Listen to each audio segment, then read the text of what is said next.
ಕರ್ನಾಟಕದ ರಾಜಕಾರಣದ ಪ್ರಭಾವಿ ಮಹಿಳಾ ನಾಯಕಿ, ಬೆಳಗಾವಿಯ ರಾಜಕೀಯದಲ್ಲಿ ಅಷ್ಟೇ ಅಲ್ಲದೆ ರಾಜ್ಯ ರಾಜಕಾರಣದಲ್ಲೂ ತಮ್ಮದೇ ಆದ ಛಾಪು ಮೂಡಿಸಿರುವ ಲಕ್ಷ್ಮೀ ಹೆಬ್ಬಾಳ್ಕರ್ ಅವರ ಬಗ್ಗೆ ನಾವು ಮಾತನಾಡ್ತಾ ಇದ್ದೀವಿ. ಒಬ್ಬ ಸಾಮಾನ್ಯ ಗೃಹಿಣಿಯಾಗಿ ನಂತರ ಸಣ್ಣ ಉದ್ಯಮಿಯಾಗಿ ವೃತ್ತಿ ಜೀವನವನ್ನ ಆರಂಭಿಸಿದ ಇವರು ಇಂದು ರಾಜ್ಯದ ಕ್ಯಾಬಿನೆಟ್ ಸಚಿವರಾಗಿ ಬೆಳೆದು ಬಂದ ಇವರ ದಾರಿ ನಿಜಕ್ಕೂ ರೋಚಕ. ಇವರ ಆರಂಭಿಕ ದಿನಗಳ ಹೋರಾಟ ಮತ್ತು ಇವರು ಮಾಡ್ತಾ ಇದ್ದ ಕೆಲಸಗಳೇನು, ರಾಜಕೀಯಕ್ಕೆ ಬರುವ ಮುನ್ನ ಇವರಿಗಿದ್ದ ಆದಾಯ ಎಷ್ಟು, ರಾಜಕಾರಣಕ್ಕೆ ಪ್ರವೇಶಿಸಿದ ನಂತರ ಇವರ ಆಸ್ತಿ ಮತ್ತು ಸಂಪತ್ತಿನಲ್ಲಿ ಆದ ಬದಲಾವಣೆಗಳೇನು, ಶೂನ್ಯದಿಂದ ಆರಂಭಿಸಿ ಇಂದು ಕೋಟ್ಯಾಂತರ ರೂಪಾಯಿಯ ಒಡತಿಯಾಗಿರುವ ಇವರ ಯಶಸ್ಸಿನ ಹಿಂದಿನ ಗುಟ್ಟೇನು, ಅಫಿಡವಿಟ್ನಲ್ಲಿ ಇವರು ಘೋಷಿಸಿರುವ ಅಧಿಕೃತ ಆಸ್ತಿಯ ವಿವರಗಳೇನು, ಇದರ ಬಗ್ಗೆ ಒಂದು ವಿಶೇಷ ವರದಿ ಇದೆ. ಹೀಗಾಗಿ ವಿಡಿಯೋವನ್ನ ಎಲ್ಲೂ ಸ್ಕಿಪ್ ಮಾಡದೆ ಸಂಪೂರ್ಣವಾಗಿ ನೋಡಿ. ಸ್ನೇಹಿತರೆ, ಕರ್ನಾಟಕದ ರಾಜಕೀಯ ಇತಿಹಾಸದಲ್ಲಿ ಬೆಳಗಾವಿ ಜಿಲ್ಲೆಯ ರಾಜಕಾರಣವು ಅತ್ಯಂತ ಸಂಕೀರ್ಣ ಮತ್ತು ಪ್ರಭಾವಶಾಲಿ ಅಧ್ಯಯನವನ್ನ ಹೊಂದಿದೆ. ಈ ರಾಜಕೀಯ ಭೂಪಟದಲ್ಲಿ ಲಕ್ಷ್ಮೀ ಹೆಬ್ಬಾಳ್ಕರ್ ಅವರು ಕೇವಲ ಒಂದು ದಶಕದಲ್ಲಿ ಅತ್ಯಂತ ಶಕ್ತಿಯುತ ನಾಯಕಿಯಾಗಿ ಬೆಳೆದು ಬಂದ ರೀತಿಯೇ ದಾರಿಯೇ ಒಂದು ರೀತಿ ರೋಚಕ. ಲಕ್ಷ್ಮೀ ಹೆಬ್ಬಾಳ್ಕರ್ ಅವರ ವ್ಯಕ್ತಿತ್ವವನ್ನ ರೂಪಿಸುವಲ್ಲಿ ಇವರ ಗ್ರಾಮೀಣ ಹಿನ್ನೆಲೆ ಮತ್ತು ಶಿಕ್ಷಣ ಪ್ರಮುಖ ಪಾತ್ರ ವಹಿಸಿವೆ.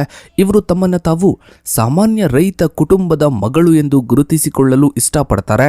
ಇವರ ಶೈಕ್ಷಣಿಕ ಪಥವು ಮೈಸೂರು ವಿಶ್ವವಿದ್ಯಾನಿಲಯದ ಕಡೆಗೆ ಸಾಗುತ್ತೆ.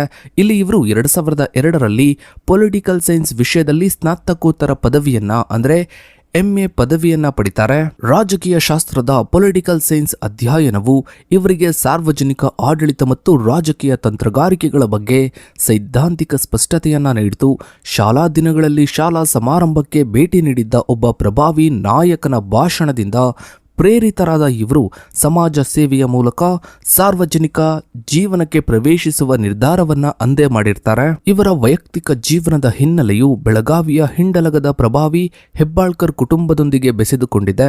ರವೀಂದ್ರ ಹೆಬ್ಬಾಳ್ಕರ್ ಅವರನ್ನು ಮದುವೆಯಾದ ಲಕ್ಷ್ಮಿಯವರು ಪತಿಯ ಕುಟುಂಬದ ಕೃಷಿ ಮತ್ತು ವ್ಯವಹಾರದ ನೆರಳಿನಲ್ಲಿ ತಮ್ಮ ವೃತ್ತಿ ಜೀವನದ ಮೊದಲ ಹಂತಗಳನ್ನ ಕಳೆದರು. ಇನ್ನು ಈ ದಂಪತಿಗಳಿಗೆ ಮೃಣಾಲ್ ಹೆಬ್ಬಾಳ್ಕರ್ ಎಂಬ ಒಬ್ಬ ಮಗ ಕೂಡ ಇದ್ದು ಇವರು ಕೂಡ ಆಕ್ಟಿವ್ ಆಗಿ ಕೌಟುಂಬಿಕ ವ್ಯವಹಾರ ಮತ್ತು ರಾಜಕೀಯದಲ್ಲಿ ತೊಡಗಿಕೊಂಡಿದ್ದಾರೆ. ಲಕ್ಷ್ಮೀ ಹೆಬ್ಬಾಳ್ಕರ್ ಅವರು ರಾಜಕೀಯಕ್ಕೆ ಬರುವ ಮೊದಲು ಕೇವಲ ಗೃಹಿಣಿಯಾಗಿದ್ದರು. ಕೃಷಿ ಮತ್ತು ಸಣ್ಣ ಪ್ರಮಾಣದ ಉದ್ಯಮಗಳಲ್ಲಿ ಆಕ್ಟಿವ್ ಆಗಿದ್ದರು. 2013ರ ವಿಧಾನಸಭಾ ಚುನಾವಣೆಯ ಅಫಿಡವಿಟ್ನಲ್ಲಿ ಇವರು ತಮ್ಮ ವೃತ್ತಿಯನ್ನು ಸಮಾಜ ಸೇವೆ, ಕೃಷಿ ಮತ್ತು ವ್ಯವಹಾರ ಎಂದು ನಮೂದಿಸಿದ್ದಾರೆ. ಇವರ ಆರಂಭಿಕ ಆದಾಯದ ಮೂಲಗಳು ಕೃಷಿ ಉತ್ಪನ್ನಗಳು ಮತ್ತು ಕೌಟುಂಬಿಕ ವ್ಯವಹಾರಗಳಾಗಿದ್ವು. ಆರಂಭಿಕ ದಿನಗಳಲ್ಲಿ ಇವರಿಗೆ ಯಾವುದೇ ಸ್ಥಿರವಾದ ಮಾಸಿಕ ಸಂಬಳ ಅನ್ನೋದು ಇರಲಿಲ್ಲ. ಬದಲಿಗೆ ವ್ಯವಹಾರದ ಲಾಭ ಮತ್ತು ಕೃಷಿ ಆದಾಯವೇ ಇವರ ಆರ್ಥಿಕತೆಗೆ ಆಧಾರವಾಗಿದ್ವು. ಇದರಲ್ಲಿ ಕುತೂಹಲಕಾರಿ ವಿಷಯವಂದ್ರೆ ಇವರ ಆರ್ಥಿಕ ಪಯಣವು ಸಕ್ಕರೆ ಕಾರ್ಖಾನೆಗಳೊಂದಿಗೆ ಅತಿ ಮೊದಲೇ ಆರಂಭವಾಗಿದ್ವು. ಇವರು 1980ರ ದಶಕದಲ್ಲೇ ಸ್ಥಾಪಿತವಾಗಿದ್ದ ಭಾಗ್ಯಲಕ್ಷ್ಮಿ ಸಹಕಾರಿ ಸಕ್ಕರೆ ಕಾರ್ಖಾನೆಯ ನಿರ್ದೇಶಕರಾಗಿ ಕೆಲಸವನ್ನ ಮಾಡಿದ್ರು. ಈ ಸಹಕಾರಿ ಸಂಸ್ಥೆಯ ಆರ್ಥಿಕ ಬಿಕ್ಕಟ್ಟಿನ ಸಂದರ್ಭದಲ್ಲಿ ಅಂದಿನ ಮುಖ್ಯಮಂತ್ರಿ SM ಕೃಷ್ಣ ಅವರೊಂದಿಗೆ ಕಾರ್ಖಾನೆಯ ಪುನಶ್ಚೇತನದ ಬಗ್ಗೆ ಚರ್ಚಿಸಲು ಹೋದಾಗ ಇವರಿಗೆ DK ಶಿವಕುಮಾರ್ ಅವರ ಪರಿಚಯವಾಯಿತು. ಈ ಭೇಟಿಯು ಇವರ ರಾಜಕೀಯ ಜೀವನದ ದಿಕ್ಕನ್ನೇ ಬದಲಿಸಿತು. 2004ರಲ್ಲಿ ಕಾಂಗ್ರೆಸ್ ಪಕ್ಷವನ್ನ ಅಧಿಕೃತವಾಗಿ ಸೇರಿದ ಲಕ್ಷ್ಮೀ ಹೆಬ್ಬಾಳ್ಕರ್ ಅವರು ತೆಳಮಟ್ಟದ ಕಾರ್ಯಕರ್ತೆಯಾಗಿ ಕೆಲಸವನ್ನ ಆರಂಭಿಸಿದ್ರು. ಇವರ ಸಂಘಟನಾ ಶಕ್ತಿ ಹಾಗೂ ಮಾತುಗಾರಿಕೆಯು ಪಕ್ಷದ ಹಿರಿಯ ನಾಯಕರ ಗಮನವನ್ನ ಸೆಳೆಯಿತು. 2010ರಲ್ಲಿ ಬೆಳಗಾವಿ ಜಿಲ್ಲಾ ಕಾಂಗ್ರೆಸ್ ಸಮಿತಿಯ ಅಧ್ಯಕ್ಷರಾಗಿ ನೇಮಕಗೊಂಡರು. ಈ ಜವಾಬ್ದಾರಿಯನ್ನು ಹೊತ್ತ ಮೊದಲ ಮಹಿಳೆ ಎಂಬ ಹೆಗ್ಗಳಿಕೆಗೆ ಇವರು ಪಾತ್ರರಾದರು. ನಂತರ 2015ರಲ್ಲಿ ಕರ್ನಾಟಕ ಪ್ರದೇಶ ಮಹಿಳಾ ಕಾಂಗ್ರೆಸ್ ಅಧ್ಯಕ್ಷರಾಗಿ ನೇಮಕಗೊಂಡು ರಾಜ್ಯದಾದ್ಯಂತ ಮಹಿಳಾ ಸಂಘಟನೆಯನ್ನ ಬಲಪಡಿಸಿದರು. 2013ರ ವಿಧಾನಸಭಾ ಚುನಾವಣೆಯಲ್ಲಿ ಮತ್ತು 2014ರ ಲೋಕಸಭಾ ಚುನಾವಣೆಯಲ್ಲಿ ಇವರು ಸೋಲನ್ನ ಅನುಭವಿಸಿದ್ರು.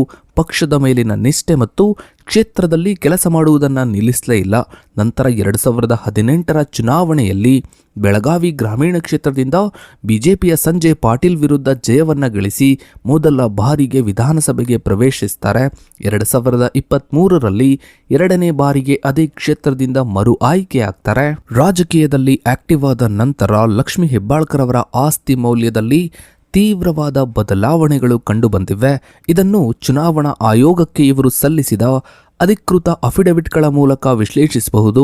2014 ಮತ್ತು 2018ರ ನಡುವೆ ಇವರ ಆಸ್ತಿ ಮೌಲ್ಯವು ಸುಮಾರು 8 ಕೋಟಿಯಿಂದ 28 ಕೋಟಿ ರೂಪಾಯಿಗೆ ಏರಿಕೆಯಾಗಿದೆ. ಇದು ಇವರ ಹೂಡಿಕೆಗಳು ವಿಶೇಷವಾಗಿ ಸಕ್ಕರೆ ಕಾರ್ಖಾನೆಯ ಸ್ಥಾಪನೆಯ ಕಾಲಘಟ್ಟವನ್ನ ಸೂಚಿಸುತ್ತವೆ. ಆದರೆ 2023ರ ಹೊತ್ತಿಗೆ ಇವರ ಆಸ್ತಿ ಮೌಲ್ಯವು 13 ಕೋಟಿಗೆ ಇಳಿಕೆಯಾಗಿರುವುದು ಇವರ ಸ್ಥಿರಾಸ್ತಿಗಳ ಮೌಲ್ಯಮಾಪನ ಅಥವಾ ವಿಭಾಗದ ಬದಲಾವಣೆಯನ್ನ ತೋರಿಸುತ್ತೆ. 2023ರ ಚುನಾವಣಾ ಅಫಿಡವಿಟ್ ಪ್ರಕಾರ ಲಕ್ಷ್ಮಿ ಹೆಬ್ಬಾಳ್ಕರ್ ಮತ್ತು ಅವರ ಕುಟುಂಬದ ಚರಾಸ್ತಿಗಳ ಮೊತ್ತ ಸುಮಾರು 11.12 ಕೋಟಿ. ಇದರಲ್ಲಿ ಬ್ಯಾಂಕ್ ಹೂಡಿಕೆಗಳು ಆಕ್ಸಿಸ್ ಬ್ಯಾಂಕ್, ಕೆನರಾ ಬ್ಯಾಂಕ್ ಮತ್ತು ಲಕ್ಷ್ಮೀತಾಯಿ ಸೌಹಾರ್ದ ಸಹಕಾರಿ ನಿಯಮದಂತಹ ವಿವಿಧ ಬ್ಯಾಂಕ್ಗಳಲ್ಲಿ 18.15 ಲಕ್ಷಕ್ಕೂ ಅಧಿಕ ಮೊತ್ತದ ಠೇವಣಿಯನ್ನ ಹೊಂದಿದ್ದಾರೆ. ಇನ್ನು ಇವರ ಸಂಪತ್ತಿನ ಬಹುದೊಡ್ಡ ಭಾಗವು ಉದ್ಯಮಗಳಲ್ಲಿನ ಷೇರುಗಳ ರೂಪದಲ್ಲಿದೆ. ಹರ್ಷ ಶುಗರ್ಸ್ ಲಿಮಿಟೆಡ್ನಲ್ಲಿ 6.43 ಕೋಟಿ, ಮೃಣಾಲ್ ಶುಗರ್ಸ್ ಲಿಮಿಟೆಡ್ನಲ್ಲಿ 1.89 ಲಕ್ಷ ಮತ್ತು ಹರ್ಷ ಬಿಲ್ಡರ್ಸ್ ಅಂಡ್ ಡೆವಲಪರ್ಸ್ನಲ್ಲಿ 15.30 ಲಕ್ಷ ಷೇರುಗಳನ್ನು ಇವರು ಹೊಂದಿದ್ದಾರೆ. ಇನ್ನು ಇವರು ತಮ್ಮ ಉದ್ಯಮಗಳಿಗೆ ಮತ್ತು ಕುಟುಂಬದ ಸದಸ್ಯರಿಗೆ ದೊಡ್ಡ ಮೊತ್ತದ ಸಾಲವನ್ನ ನೀಡಿದ್ದಾರೆ. ಹರ್ಷ ಶುಗರ್ಸ್ ಲಿಮಿಟೆಡ್ಗೆ 1.90 ಕೋಟಿ, ಮೃಣಾಲ್ ಶುಗರ್ಸ್ ಲಿಮಿಟೆಡ್ಗೆ 1.08 ಕೋಟಿ ಮತ್ತು ಮಗ ಮೃಣಾಲ್ ಹೆಬ್ಬಾಳ್ಕರ್ ಅವರಿಗೆ 30.92 ಲಕ್ಷ ಸಾಲವನ್ನ ನೀಡಿದ್ದಾರೆ. ಇನ್ನು ಲಕ್ಷ್ಮಿ ಹೆಬ್ಬಾಳ್ಕರ್ ಅವರು 30.08 ಲಕ್ಷ ಮೌಲ್ಯದ ಇನೋವಾ ಕಾರನ್ನ ಬಳಸ್ತಾ ಇದ್ದಾರೆ. ಇನ್ನು ಇವರ ಪತಿ 14.77 ಲಕ್ಷ ಮೌಲ್ಯದ ಕಿಯಾ ಕಾರನ್ನ ಬಳಸ್ತಾ ಇದ್ದಾರೆ. ಇನ್ನು ಇವರು 28.05 ಲಕ್ಷ ಮೌಲ್ಯದ 546.61 ಗ್ರಾಂ ಚಿನ್ನಾಭರಣ ಮತ್ತು 1.10 ಲಕ್ಷ ಮೌಲ್ಯದ 2.89 ಕೆಜಿ ಬೆಳ್ಳಿಯ ವಸ್ತುವನ್ನ ಹೊಂದಿದ್ದಾರೆ. ಇನ್ನು 2023ರ ಹೊತ್ತಿಗೆ ಇವರ ಒಟ್ಟು ಸ್ಥಿರಾಸ್ತಿಗಳ ಮೌಲ್ಯ 2.05 ಕೋಟಿ ಎಂದು ಘೋಷಿಸಲಾಗಿದೆ. ಇದರಲ್ಲಿ ಖಾನಾಪುರದ 7 ಎಕರೆ 30 ಕುಂಟೆ ಕೃಷಿ ಭೂಮಿ 50% ಪಾಲು ಮತ್ತು ಸವದತ್ತಿಯಲ್ಲಿ 2023ರಲ್ಲಿ ಖರೀದಿಸಿದ ಸುಮಾರು 7 ಎಕರೆ ಕೃಷಿ ಭೂಮಿಗಳು ಸೇರಿವೆ. ಆದರೆ ಕುತೂಹಲಕಾರಿ ವಿಷಯವೇನು ಅಂದ್ರೆ 2018ರಲ್ಲಿ ಇವರು ಬೆಳಗಾವಿಯ SSC ಮೋಟಾರ್ಸ್ ಬಳಿಯ ಬೃಹತ್ ಭೂಮಿಯ ಮೌಲ್ಯವನ್ನ 17 ಕೋಟಿ ರೂಪಾಯಿಗಳೆಂದು ತೋರಿಸಿದ್ರು. ಇದು 2023ರ ಹೊತ್ತಿಗೆ ಇವರ ವೈಯಕ್ತಿಕ ಪಟ್ಟಿಯಿಂದ ಹೊರಬಂದಿರುವುದು ಇವರ ಒಟ್ಟು ಆಸ್ತಿ ಮೌಲ್ಯದ ಇಳಿಕೆಗೆ ಕಾರಣವಾಗಿದೆ. ಇನ್ನು ಲಕ್ಷ್ಮಿ ಹೆಬ್ಬಾಳ್ಕರ್ ಅವರು ಕೇವಲ ರಾಜಕಾರಣಿಯಲ್ಲದೆ ಉತ್ತರ ಕರ್ನಾಟಕದ ಪ್ರಭಾವಿ ಉದ್ಯಮಿಯಾಗಿಯೂ ಬೆಳೆದಿದ್ದಾರೆ.